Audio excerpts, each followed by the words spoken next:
Welcome to Pablo Torre Finds Out. I am Pablo Torre, and today we're going to find out what this sound is. Keeping up with the Joneses is real. You want everyone to know you have money. You see a guy in the locker room with a certain car, you want to have a better car than him. Right after this ad. You're listening to DraftKings Network.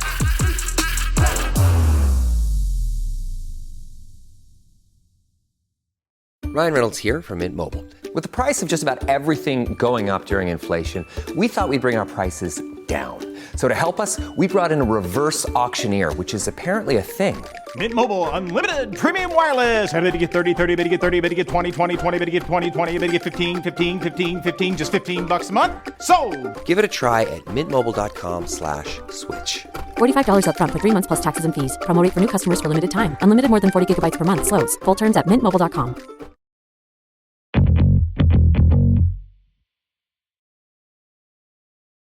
So Todd Burach, welcome.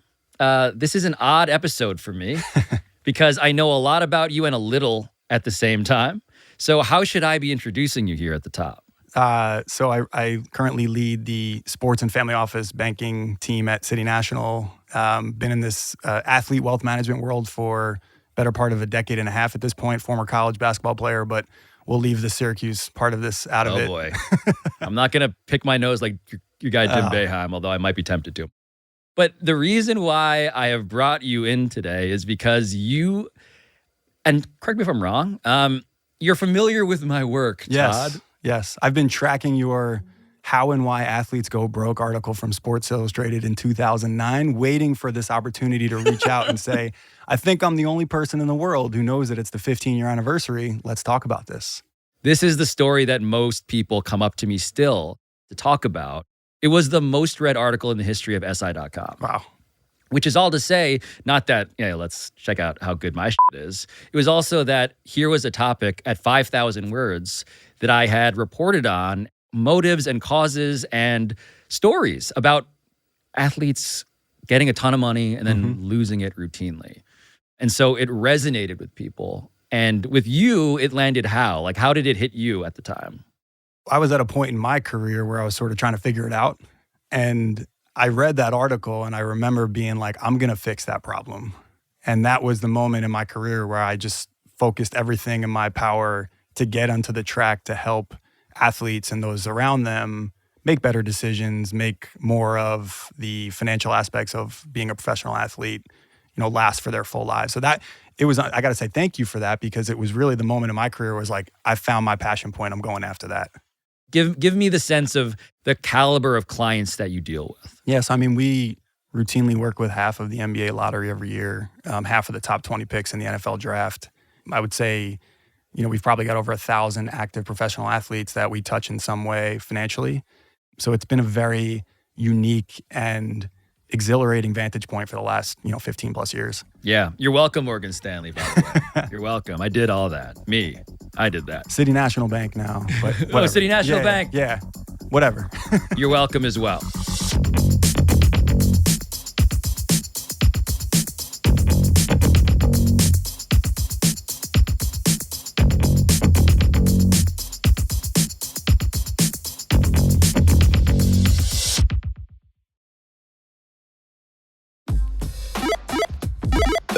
So before we go any further here, I do need to admit that I should not take all of the credit for why my article from 15 years ago became such a thing.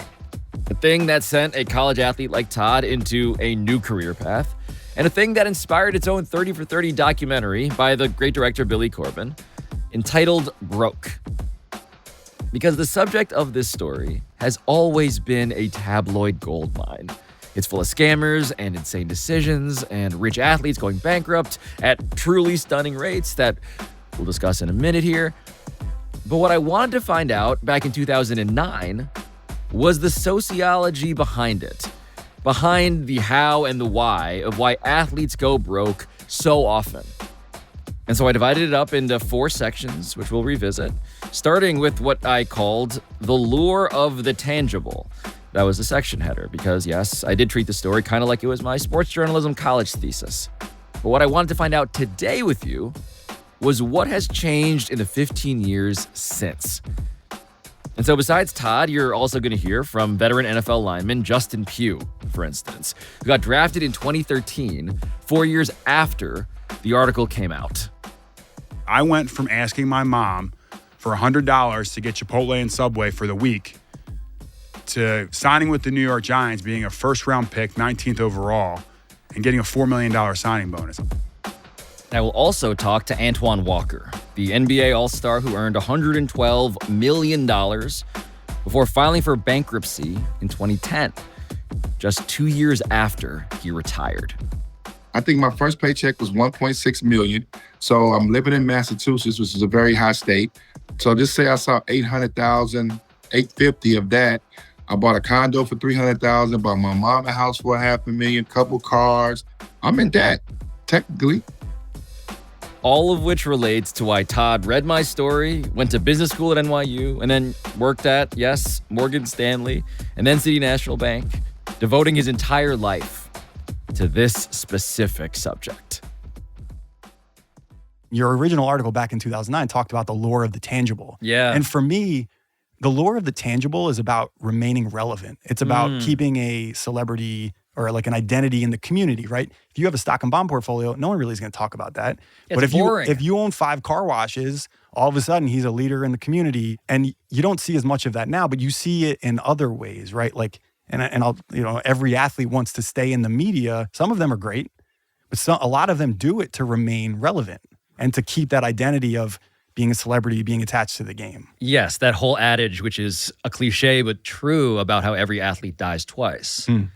Of course, biological death, and then when you retire, because there's an ego death there that none of us, by the way, would enjoy. And that's the other part of why I'm into this story and why I want to talk to you about this, is because it's not just a let's feel bad for guys who made tons of money in some cases, although not all cases, which is also relevant to the conversation. Yep.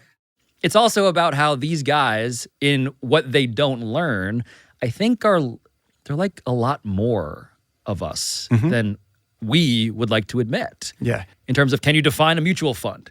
Yeah. Right? Well, that's a broader conversation, a broader part of this, where K through 12 financial literacy is just not a thing. Correct. Which is, by the way, is insane. It's insane that some of the stuff that we spend time on in middle school, learning like crazy formulas, but like you don't teach them about anything related to taxes or budgeting or what's a debit card, like this basic stuff. So this is a broader problem. It just so happens that if you're an athlete who makes 95% of their lifetime earnings in 4 years or 5 years or 6 years, if you make a mistake, you don't have a chance to rebound from it because you don't have earnings beyond that. If you're a regular 23-year-old who's got 40 years of earnings history, you can make that same mistake because you've got another 3 decades to come back from it. Right. So that K through 12 financial literacy thing is a big part of this story. And that part, what you just said about the compression of time when it comes to your window to earn the most money you'll earn in your entire life, that part is fairly particular to the athlete experience. Totally. The idea of you got X number of years before, on average, in lots of cases, it's less than 4. Now you got to figure out what the next thing is. You've got to completely reinvent yourself. And therein lies a big part of this challenge too. I mentioned before, like your original article created that passion point for me. Most people have no idea what they want to do in their lives. And so when you have that North Star, everything that you're doing is getting to that point. But now you've lost that one. You've got to figure it out all over again. And they'll come and say, I want to work in business. I'm like, that can mean 6,000 different things. But in all seriousness, look, so much of the virality of the story, which came out in the era before really virality, it was like or at least early social media, was about these statistics. And these are statistics that I want your vantage point on, as you maybe remember them even without even consulting this document, because they became a real thing that I now just need to like caveat and clarify. Yeah. Well, I think so. The big one was 78% of NFL players are broke or within financial distress within 2 years of leaving the league. The other one was 60% of NBA players within 5 years of retirement. I mean, 78%. It's a lot. Is a super majority. But what was stunning to me, and I want your thoughts about all of this, truly, is that there just wasn't anything better or anything else that I could find. There's like the only thing that's been done in all this time to even try to figure it out. The National Bureau of Economic Research did something a few years ago where they tried to find something super quantifiable. And so they pulled bankruptcy filings and they compared the list of bankruptcy filings to a roster of former NFL players, and they compared the rate of actual bankruptcy filing to the regular rate for normal people, and the NFL's rate was slightly higher. Big whoop. Okay, so just jumping in here to clarify, the actual statistic that I published in Sports Illustrated in 2009, thanks to multiple NFL Players Association sources and NFL League sources as well. Quote, by the time they have been retired for 2 years, 78% of former NFL players have gone bankrupt or are under financial stress because of joblessness or divorce. End quote. But the other study that Todd is referencing focused exclusively on bankruptcy filings. The bankruptcy filings of NFL draft picks in specific between 1996 and 2003, meaning that no undrafted NFL players were included in the study, even though undrafted NFL players make less money and are also about a third of the league almost. But the reason I bring this study up now is to point out that bankruptcy filings alone are an incredibly limited measure of who in America is truly broke.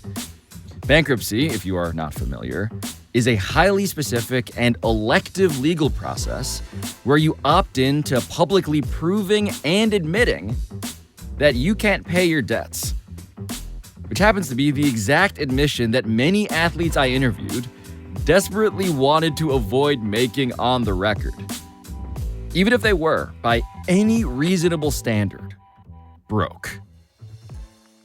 Great leaders will tell you if you can't measure it, you can't manage it. Yep.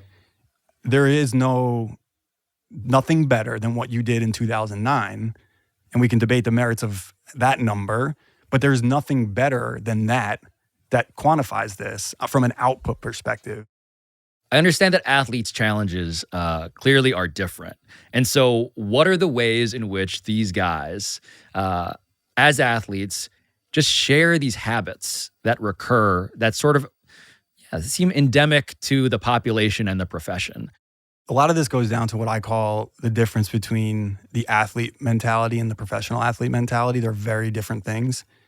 If you were to walk into any Division I football program right now, they've got probably 95 players on the roster, 70 of which are scholarship, another 20 walk-ons, and ask them what percentage of those players think they're going to play in the NFL, the vast majority of hands would go up. So there's this athlete mentality from, when you're a young kid, I'm going to play in the NBA, I'm going to play in the NHL. And everyone's like, stay in school, focus on that. Like, that's not going to happen. And then you get to college and you're like, I'm going to play in the league. And everyone's like, stay in class, that's not going to happen. And then you make it. And they're like, this might be your only deal. So your entire life, you basically said to everybody around you, I know what you're saying, I'm the exception. Yes. So there's this mentality when you get to the league, and when you get to investments like that, yeah, I know 95% of these private businesses fail. People have been telling me that my whole life. I'm different. So that's the athlete mentality. Their whole life, they've been thinking a certain way. It's really tough to change that. And look, a bunch of that thinking, this assumption that I am not like those other guys, I'm different, that is clearly self-inflicted, as Antoine Walker would be the first to admit. I had a car fetish. At one point, the highest in my life, I had 8, 9, 10 cars. Can I drive 8, 9, 10 cars? Of course not. But I had a car fetish. But I also had a car fetish where I like to fix them up, like put rims on them, music. So I'm putting an extra 15, 20, 25,000 into a car because I wanted to fix it up and make it really, really nice. So that was a fetish of mine. And when it came to investing in business ideas, someone else's private investments with the 95% fail rate that Todd was referring to, yeah, Antoine did that too. I decided to do a huge real estate company. The reason why I wish I would have said no is that I was playing. I was in the middle of my career. I had someone else running the company. I was not there on a day-to-day basis and let things get out of hand. Stories like this, you should know, are endless across pro sports, and they also get significantly weirder. Because retired all-star outfielder Torrey Hunter once explained to me how he once invested $70,000 in an inflatable raft that would sit underneath your furniture. So when your house flooded, the raft would inflate and float your sofas to safety. That invention did not work out. But the prospect of finding a winner, making a gamble on an investment, it remains this almost athletic thrill. As Justin Pugh, who played in the NFL for 11 years and counting, can attest. I made some bad investments, and I love to talk about them. I invested in a startup in China called Didi. Who knows where that money will go? And it looked like this new shiny object. You look at Alibaba, you look at some other companies that IPO'd and did great, and you feel confident, and then all of a sudden you put $250,000 in, and now you're looking at it's $50K. Or you invest in a pizza franchise, and all of a sudden COVID hits, and you walk away with $25,000 of the $150 you put in. It seems fitting that former NFL receiver Rocket Ismail, whose personal legend was built on pulling off improbable kick returns, has a list of his own. Rocket told me that back in 1991, he lost $300,000 investing in a knockoff Hard Rock Cafe. And then he proceeded to bankroll a religious-themed movie that went nowhere, 3 calligraphy stores that closed, a nationwide phone card dispenser business, an oxygen-based cosmetics invention of some kind, and a music label. All of them were supposed to be different. All of them ended up the same. You look at some of these athletes who are at the top of the pyramid, both on the court and in business, right? Magic Johnson is the example that gets pointed to all the time. If you look at Magic's story in detail, before he started making things happen, he started a sporting goods store in LA that didn't work out. Now, Magic had the opportunity, because of his name and his earnings potential, to come back from that. But everyone sort of skips over that aspect of his story and says, you need to try to be Magic. Well, not everybody is that.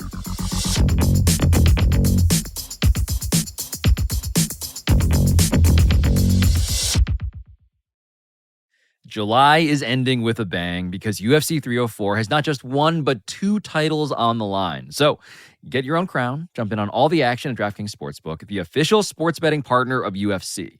The welterweight and interim heavyweight title round out the main card, but is a stacked card of fights. And speaking of stacked, if you are new to DraftKings, listen up. New customers bet $5 to get $150 in bonus bets instantly. So download the DraftKings Sportsbook app now and use code Pablo. That is code Pablo for new customers to get $150 in bonus bets when you bet just $5. Only on DraftKings. The crown is yours. Gambling problem? Call 1-800-GAMBLER. Or in West Virginia, visit 1-800-GAMBLER.net. In New York, call 877-8-HOPE-NY or text HOPE-NY 467-369. In Connecticut, help is available for problem gambling. Call 888-789-7777 or visit ccpg.org. Please play responsibly. On behalf of Boot Hill Casino and Resort in Kansas, 21 and over. Age varies by jurisdiction. Bonus bets expire 168 hours after issuance. Deposit and eligibility restrictions apply. See terms and responsible gaming resources at dkng.co/MMA.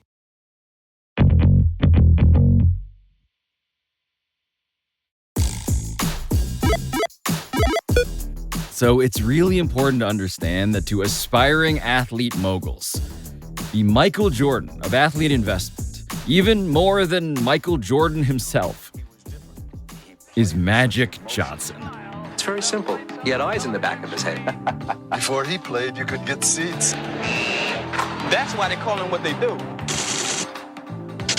The great thing about life is you never know what you might want to do next. With the American Express card, it can be anything you like. Magic Johnson earned roughly $40 million as a Los Angeles Laker in the 80s.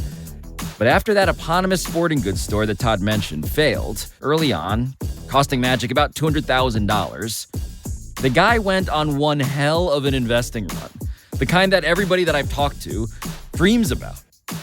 Magic entered highly successful joint venture partnerships in real estate and healthcare and movie theaters and Starbucks franchises and on and on and on until in October of 2023, it officially, finally happened. Magic Johnson joins the 10-figure club. The former athlete is now a billionaire. According to Forbes, Magic's net worth is around $1.2 billion. He's a partial owner in a number of sports teams, including the Washington Commanders, of course. But it's his 60% stake in a life insurance company that put him over the billion-dollar benchmark. But when I interviewed Magic for my story back in 2009, asking for the secret to his business success, he immediately honed in on one simple rule. A rule that Magic says he has told to every aspiring mogul who has ever called him, from Shaq to Dwayne Wade to Alex Rodriguez. He says that if anyone ever calls up Magic Johnson with a pitch that involves their own friends or family, Magic Johnson is automatically not interested. The quote is, it won't even be a conversation. They hire these people not because of expertise, but because they're friends. Well, they'll fail, end quote. And so this is the second section of the story, which is misplaced trust and how you get to figuring out who can you actually trust when suddenly money has flooded into your life. That dynamic is basically this, right? I've been around for 18, 19, 20 years. These people were never here. All of a sudden, I'm about to sign a contract that's going to pay me $5, $10, $15, $20 million, and everybody wants to talk to me. So your sort of bullshit meter is going to be like, where you been my whole life? Now all of a sudden you're showing up. I understand why you would put your guard up. Like, this guy's been with me my whole life. They took me to practice. They did this, that, and the other. Right. I trust them. Yeah, sometimes they're literal family. That challenge of like, A, you've never been here before. B, no one in my family has ever had to hire a financial advisor or hire an accountant. And like, I wouldn't know, how to look up your FINRA disclosures and what that would mean, or like what questions to ask to be able to filter out some of the nonsense. So even those street smarts of hiring people, in my mind, is like, should be part of the early financial education for this. It's like, forget about talking about asset allocations and stocks and bonds and all that crap. Let me just tell you how to spot the red flags. That initial challenge of even putting the right people around you is tough. But the question then is, how do you navigate a life that feels like it's most parallel to a lottery winner? Right? And I wonder what you think of that metaphor. If that's, of course, there are limits to it, but the notion is, look, when you win the lottery, you don't win it because you've been really good at managing money. You win it because of something else. In this case, of course, the something else is a product of hard work and extreme discipline many times and coaching and all of that. But it's not related to how good you are at managing a portfolio. Yeah, there's a lot of elements of sudden wealth syndrome and sort of survivor's guilt. There's different like aspects of this that you can point to that make it challenging. Saying no to friends and family who've been around forever is incredibly difficult. And that's been the downfall of a lot of athletes who have been super well paid, because they weren't able to say, yeah, mom, I got to cut you off. Like, I can't give you this monthly stipend. I can't buy you that house. Because they've been there forever. I come from very humble beginnings. I'm the oldest of 6. I watched my mom struggle to try to take care of us and raise us. You want to take care of the people that have supported you for the 18, 19, 20 years, whatever, with however long it takes you to get into the league. So you want to basically start with that dynamic. And one of the things I did do, on top of us moving obviously out the city to the suburbs, I bought my brothers and sisters cars. The thing was, I bought them really nice cars.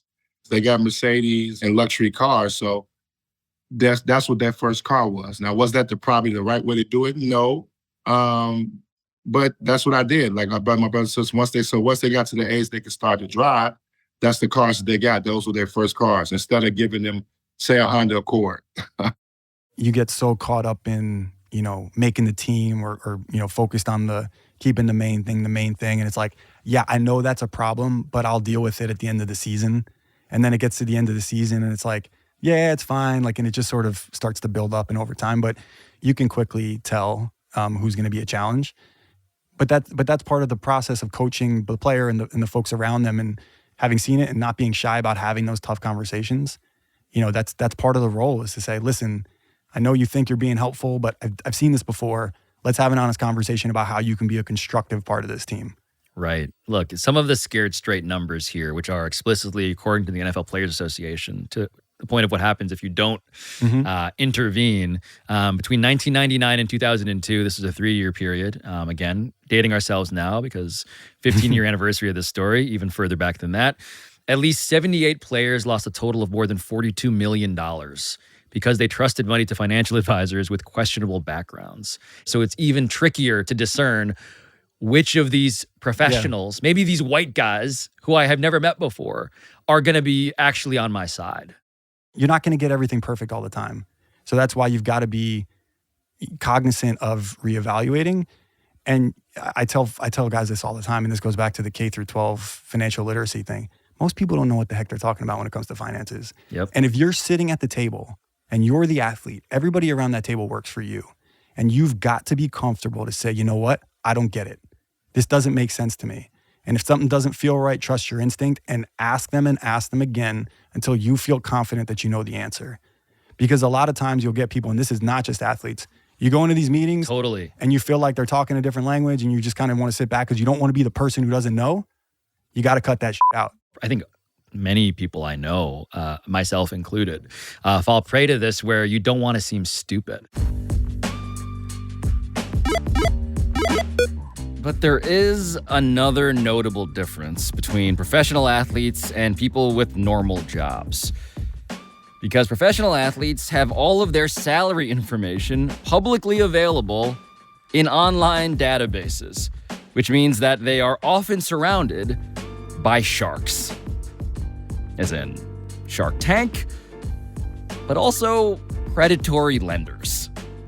Let's just take a trip down the spectrum from I've been in the locker room where guys are hitting up loan sharks to pay their bills in the offseason. Literally loan sharks. People outside giving loans to players at the diner down the street from the facility, all the way to being around guys like Larry Fitzgerald who are golfing with billionaires, having Mark Cuban come speak to the team when we're playing the Cowboys on Monday Night Football.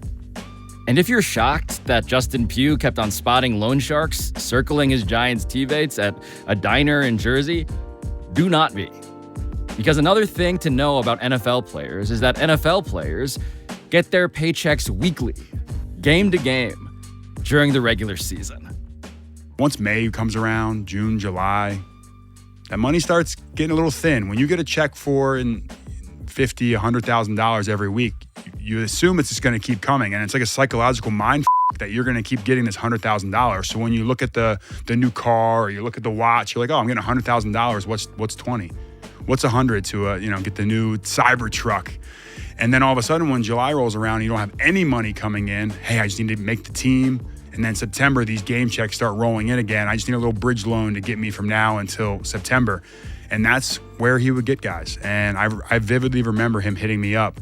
But clearly, he had success. There was a reason he was actively marketing himself to players. And yes, it gets weirder. I once heard about a financial advisor, for instance, who told a player that he could not reveal how much he was charging him to manage municipal bonds. Turned out to be $146,000 every year. And the reason he said he couldn't reveal it was, quote, the Patriot Act, end quote. And then there was the story of the tall, bearded businessman in Orange County named Luigi DeFonso.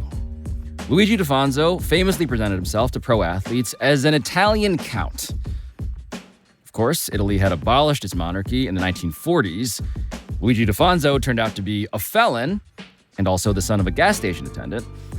And he wound up defrauding Hall of Fame running back Eric Dickerson, who later filed for bankruptcy.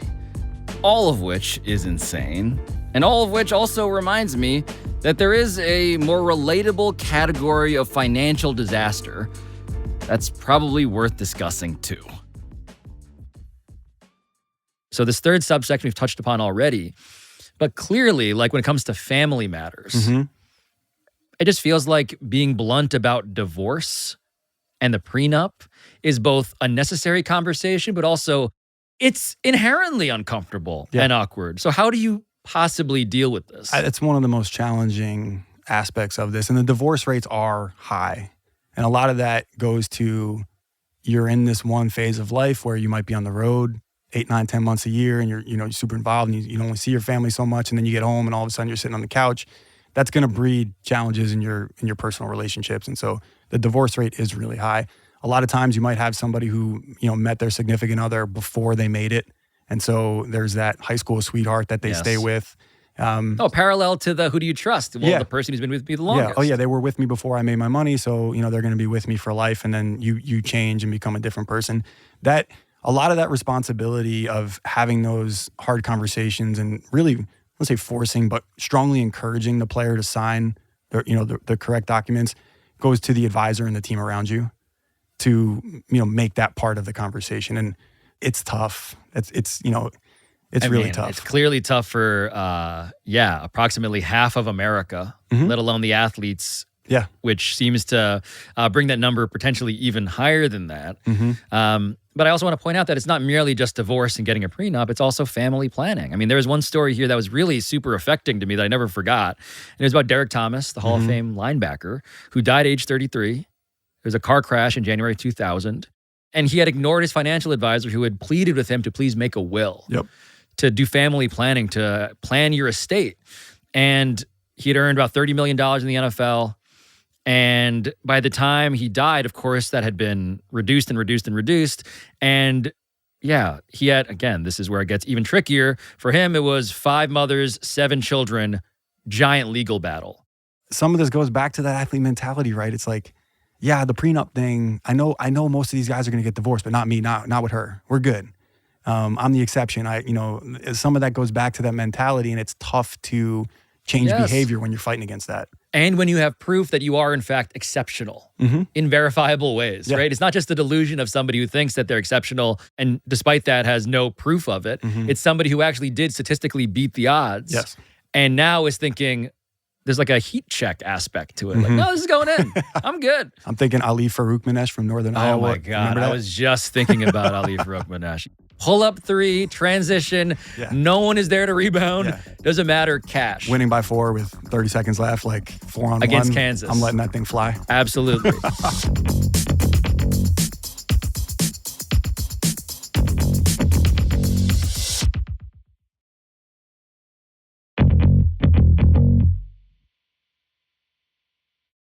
So the 4th section of this, I titled Great Expectations. It's really about how a guy wants to live, their quality of life. How high is the standard of what it means to have made it? We used to do this exercise with the NFL rookies. We bought movie prop money. Imagine like opening up a briefcase in a gangster movie and they had all the fake cash in there. And so we had bought $450,000 of movie prop money, which was the NFL rookie minimum salary at the time. And we would put the stacks on the table. And we would call one of the guys up in front of the team and we would ask these questions. What are you going to drive? Where are you going to live? What are you going to wear? And as they made those decisions, we would start taking the stacks away from the table so they could see how quickly their spending choices dwindled down the cash. And then it was, what are you forgetting? Obviously, everybody would yell taxes and then that whole slice of the pie and their agent fees. And so this giant stack of 45, 10 stacks was gone because they were making decisions about driving nice cars and buying the apartment in the city and all that sort of stuff. There is a lot of keeping up with the Joneses. Keeping up with the Joneses is real. You want everyone to know you have money. You see a guy in the locker room with a certain car, you want to have a better car than him. Then wives and girlfriends get involved and they want to keep up with the other players' wives, and it just becomes like a cold war. People don't talk about it. Everyone denies that they engage in it. Every player engages in it. If she got that ring, my wife better get a bigger ring. If I bought this kind of French Bulldog, I'm getting the better French Bulldog. Right. The problem being when, for instance, Kenny Anderson, former NBA guard, great player, of course, you could tell from his bankruptcy filing in October 2005, he earned $60 million thereabouts in the league. Dwindled to nothing because he had bought 8 cars, monthly expenses, $41,000. There was child support. There was his mom's mortgage. There was a 5-bedroom house in Beverly Hills. There was the $10,000 just he had always for hanging out money. He was giving out regularly $3,000 to $5,000 to friends and relatives. And then it goes on and on. Jack Clark in baseball. He's a baseball example. The famed slugger filed for bankruptcy July 92. He was still playing baseball. Had debts of $6.7 million. Ownership of 18 cars. 17 of which still had outstanding payments. And I should say that the fact that I know all of these details is why bankruptcy, again, is a nightmare consequence for a public figure concerned with great expectations. The filing can feel like this white flag of failure, a final public concession that the Joneses won, as Antoine Walker can personally verify. But Antoine's public position on the subject has actually evolved in the years since. His position now happens to be what bankruptcy court specifically demanded of him when he finally filed in 2010. And what they demanded was honesty. When I finally went through and they had to file bankruptcy, and that ain't an easy thing. They're not gonna just give you bankruptcy. You have to go prove where this money went, what happened. And that's where you see that detailed ledger coming into play like that. I had to put my championship ring in my bankruptcy portfolio because that's something that I won. That was of value. So it gets that detail into everything that you got and everything that you've earned. In fact, Antoine is now working on a documentary of his own making. And in the film, he wants to show the audience his ledger on screen, breaking down how his $112 million in career earnings, minus taxes, homes, businesses, expenses, family, entourage, friends, attorney and agent fees, gambling losses, and philanthropic donations, put him $8.45 million in the red. You know, you hear a lot of things and people put these different reasons why you think that you lost your money. And I just wanted to tell the real truth, be open and authentic. But also, the key point also is to be a learning tool for a lot of younger guys coming up. I feel like I've read most books that athletes have written about their lives off the court, off the field, to try to hone in on the psychology of it. And one of the most impactful books for me was written by a former NFL lineman named George Kuntz, Dr. George Kuntz. Played linebacker for the Green Bay Packers in the 90s. And after he left the NFL, he went to Marquette and did his PhD in sociology. And he wrote a book called Is There Life After Football? Surviving the NFL. And I read this book, and he gave this example about a balance in people's lives and identity, and sort of, you know, you work here at Meadowlark, and, you know, on the weekends you probably go hang out with people outside of this place. I strive to. For a lot of people, you know, their church or their synagogue on the weekends is a place to have an identity that's different than their workplace. Where do NFL players go to church? In the team facility with their teammates, led by a team chaplain. So every element of the NFL player's identity is controlled, even their religion within the team Their confines. soul. It's everything. So when that's taken away, you really haven't had a lot of experience connecting with people who work somewhere else, don't look like you, come from different backgrounds, weren't involved in football. And so if you haven't had those reps, I always try to sort of equate this back to sports. If you haven't had those reps of connecting with people outside of the game, when you're forced to do it, it's really hard. So I remember reading that book, and I was like, oh, this isn't a money thing. This is an identity. This is a psychology thing. The question of who should have done more. What is a reasonable expectation for the league and for the union, right? Because the story to me always goes back to, okay, they're the Todds of the world who are now like in this latter stage of conversation around this problem, who are working professionally to address it specifically. But in terms of the people who are ostensibly overseeing these guys transition into sports and out of it, what's reasonable to expect from them?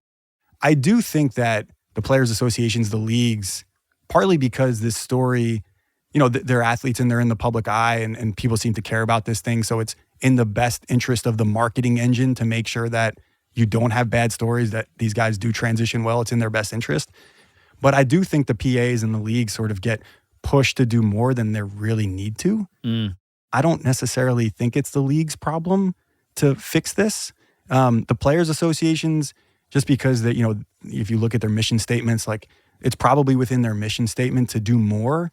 And if it's interesting to look at what the different PAs have done, right? The NFL PA is really the only league that has an advisor certification program, from a financial advisor certification program. Right. And you could argue the merits of that program. There have been guys who have had the certifications who've done that they shouldn't have done. And, there's large financial institutions now that have gotten into this space and they've created sports and entertainment divisions. And like a lot of those guys end up being the problem also. I was going to say, like, part of the issue with why the NFL Players Association certifying these advisors is an issue is now you're telling these guys you're safe if you sign up for this.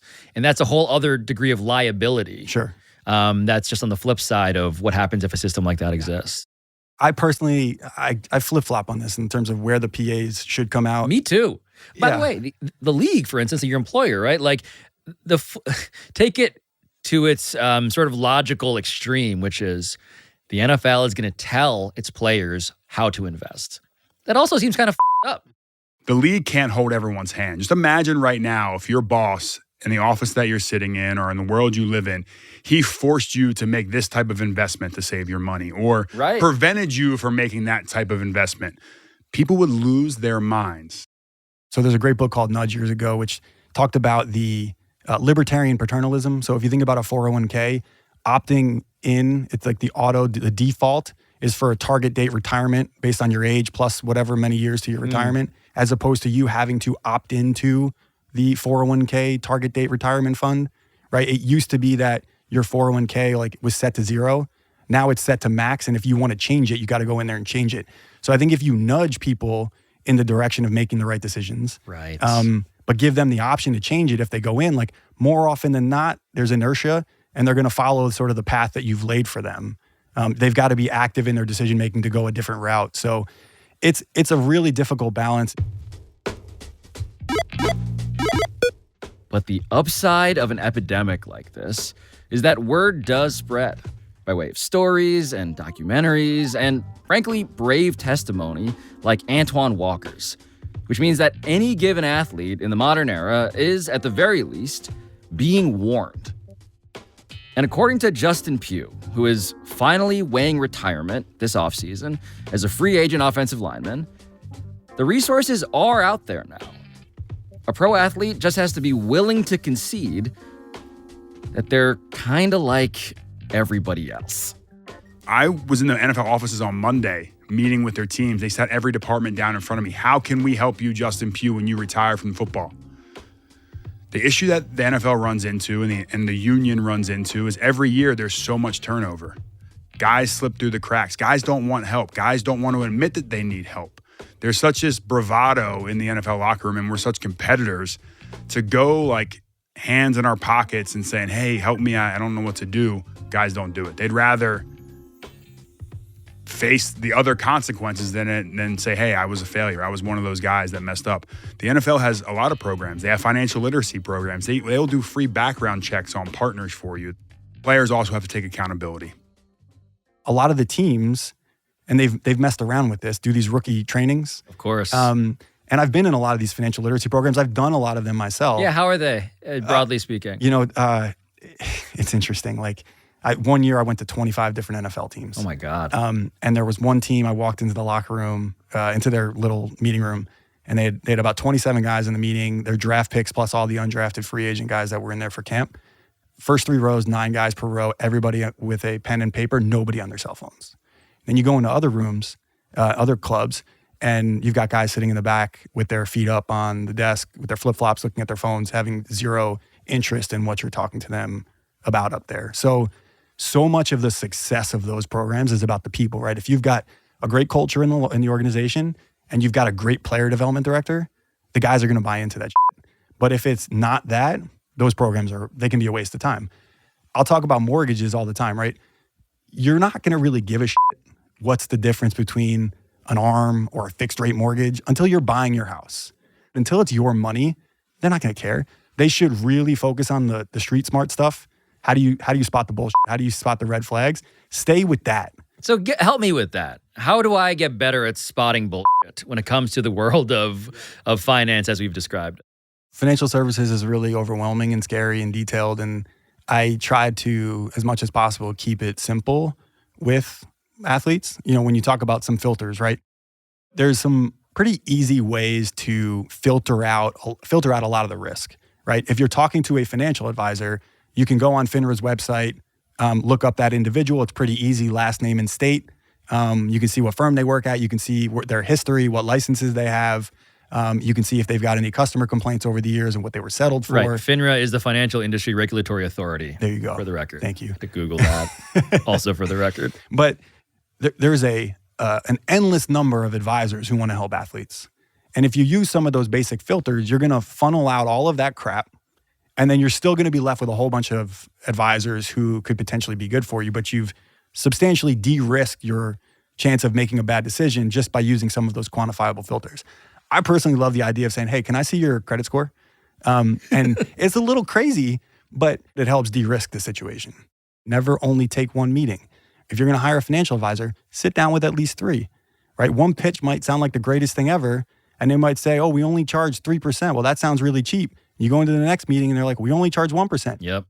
Bring someone to the table with you who's not on your payroll, right? Bring someone, maybe you go to your team and say, hey, do you have somebody that might be interested in just sitting with me? Just another sort of perspective to get to help, again, filter out some of the shit. Yeah. All right. Speaking of filtering out some of the shit, what did I get wrong, Todd? It's 15 years later. What did I up? You didn't. In the last 15 years, I think one of the biggest things that changed, and a lot of this goes back to analytics, it's really become the haves and the have-nots. If you look at the middle class, it's gone. And this is really true really across most sports because so the NFL just raised their salary caps by $30-something million this year. Most of that money is going to the quarterbacks.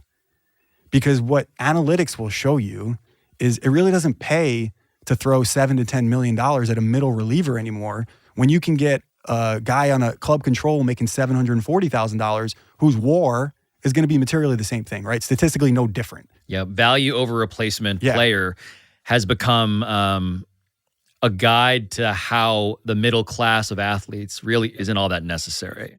This is true across most sports where all of that money is being accrued at the top. It's a winner-take-all system. And then everybody else is at the bottom. And it's really tough to get to that next contract because if you get to that next contract, you're no longer at the minimum. Yep. You would theoretically go into that middle class. And you become a problem now because you're costing more than they could get a replacement for. Correct. You're costing more than the data tells you you're worth. And so that's become a really big challenge. And it's a little bit of the Magic thing where everybody looks at, I'm a professional athlete, so I can do the same stuff that Magic can. Not really. You might be in the league for 4 years making $700,000, and now the league's going to spit you out and you're going to figure out you might spend 2 years trying to get back on a roster. That changing dynamic of compensation is really impactful to the financial decisions that guys have to make because that middle class is completely hollowed out. As much as there are improvements along the lines of resources and the wisdom of just people getting the word out about how often guys are getting scammed or misled or just not educated properly, there's also just this notion that the people who are truly not as rich as their profession would suggest, that class of people is bigger than ever, is what you're telling me. Yeah, there's a lot of former NFL players or NBA players who made $500,000 because they were on a 10-day contract or a 2-way for a couple of years. And they should qualify for all of our studies that are not being done. Yeah. But at the same time, they are by no means what people imagine when they imagine an athlete going broke. Right. You immediately think, oh, you played in the NFL, so you must be loaded. Like, in all likelihood, that's probably not the case. And for many of us, you've got to figure out what it is you want to do with your life. For an athlete, they got to do that twice. And that's really tough. Right. It's really tough. Todd, you figured out what to do with your life. The fact that I'm in any way someone who nudged you in that direction. Well played. Is why I have this microphone here. Thank you for coming in 15 years later. This is awesome. Thanks for having me.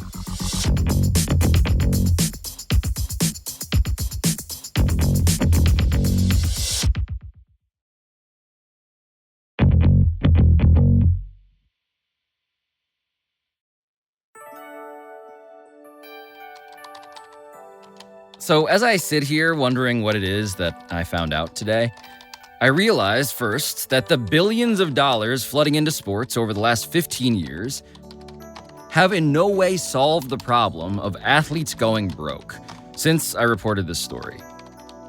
And it certainly has not created a tide that has lifted all boats either. The employers, the owners, have effectively washed away the middle class in a clear reminder of the fundamental power imbalance between labor and management. And all of it is yet another through line that connects this story to the larger American economy and the question of personal finance.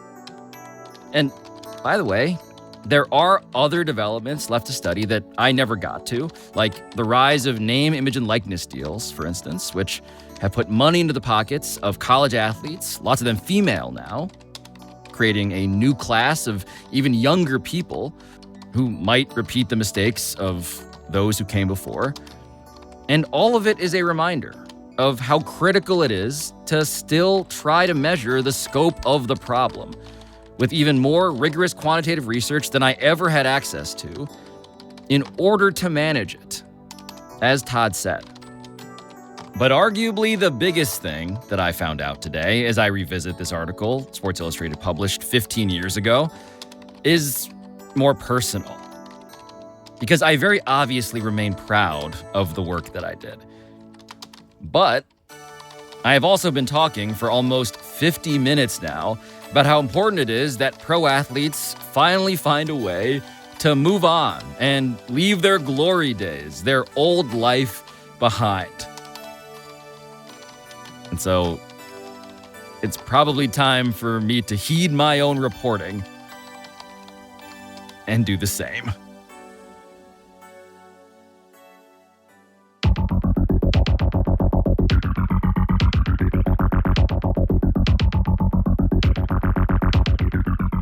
This has been Pablo Torre Finds Out, a Meadowlark Media production. And I'll talk to you next time.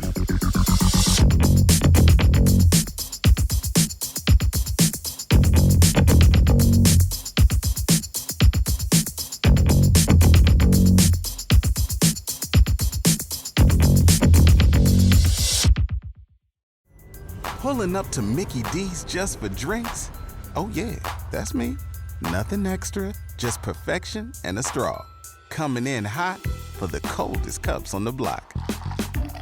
Because there are drinks. Then there are drinks from McDonald's. Mix things up with any size lemonade or sweet tea for $1.49. Perfect with our classic fries. Price and participation may vary. Cannot be combined with any other offer. Ba-da-ba-ba-ba.